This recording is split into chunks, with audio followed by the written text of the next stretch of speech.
What's going on, cronies? Cat Burglar back with you. Happy Tuesday. Let's get right into it. Recapping yesterday, 0 for 1 day. Not good. 1 loss, 0 wins. 0 for days are never good. But we'll get back into it. The pick that lost was Hamby, under 29.5 points, rebounds, and assists.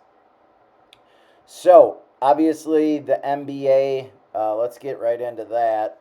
That starts tomorrow, game 3. I did play Indiana at +5. I am playing Indiana at +5.5. I'd love to get a 6 here. I don't know if we get there, but I love Indiana in this game. I know a lot of people are like, well, Oklahoma City has basically dominated for 90% of the series so far. It was just a late game heroics, basically, by Halliburton. In game 1, luckily, they got a win, but I see it a little bit differently. They're going to be at home. The crowd's going to be rocking. They're going to be motivated. Oklahoma City has always put up a stinker on the road. They did in Minnesota. They did in Denver one game. This could be the game that they put up a stinker.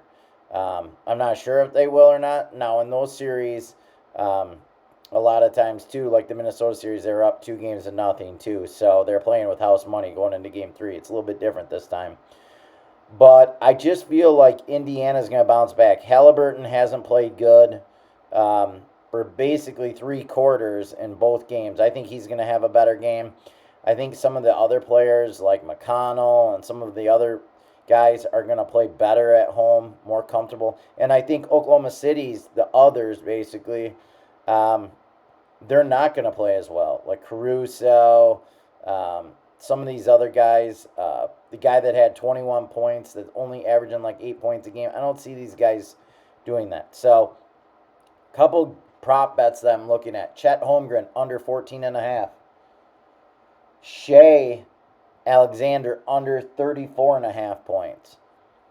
And Jalen Williams, under, I think it's 21.5 points. He hasn't went over 20 in any game. I don't expect him to play better on the road. So, those are 3 plays that I will be playing. I'm already playing Indiana. So, those 3 props, Holmgren under 14.5, Shea under 34.5, and Jalen Williams under 20, are all ones that I'll be playing. I think I at least hit 2 out of 3 of those. So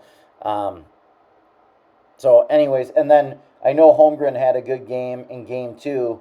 He had 15 points, but majority of those were right in the first half. He gets 1 point under. It's under that. So again, a lot of these guys are not going to play as good on the road. Shea he could play good anywhere, but if he's going to have one game where he doesn't score 34 points, I see it as this game. So that's what those 3 bets, and Indiana I'm going with. And I'll get a little bit more into it tomorrow.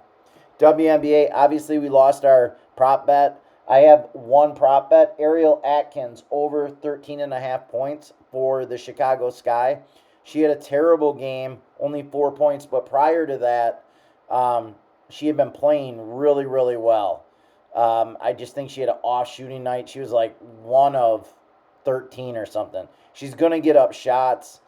Vandersloot's out for the year.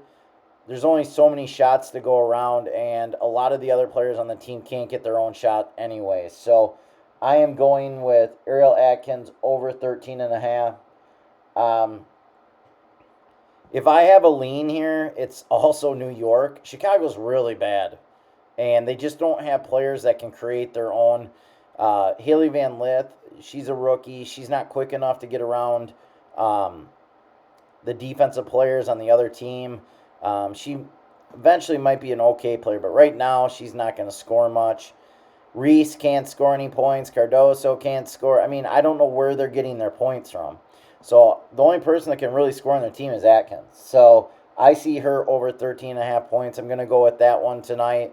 If you guys want to, this is up to 17.5, 18. You can get a 17 at BetOnline. I think they probably cover this unless they come out really flat. So I think they just beat them by like 27 a week or 2 ago. So And then the Indiana-Atlanta game. I did play Atlanta, but I wouldn't recommend playing that at this point. It's already moved quite a bit from yesterday. So, really, the only play for me that I'm giving to you guys is Ariel Atkins. Um, I don't see any value anymore in the game. So, I'll try to look at the games a little earlier, and get out a video a little bit earlier tomorrow for the WNBA. Because, like I've been saying in the other videos, these lines move super quick. So, I mean, like you're seeing in this Atlanta game right up here, opened at 2, 5.5. I mean, 3.5. This may go to 6 by game time. You're still looking at 4-point line movements, and this is pretty consistent. Every day you're seeing these type of line movements in the WNBA. So you can't jump on things quick, but I'll try to put out a video earlier in the morning, especially as we start rounding more into WNBA. Because, like I said, the lines move real fast here. So, anyways, guys, that's all I have. Let's get this winner. I gave you some picks. If you want to get on those for the NBA tomorrow, I definitely will be playing those. But my only play for today is Ariel Atkins over 13.5 points. Let's cash this ticket, guys.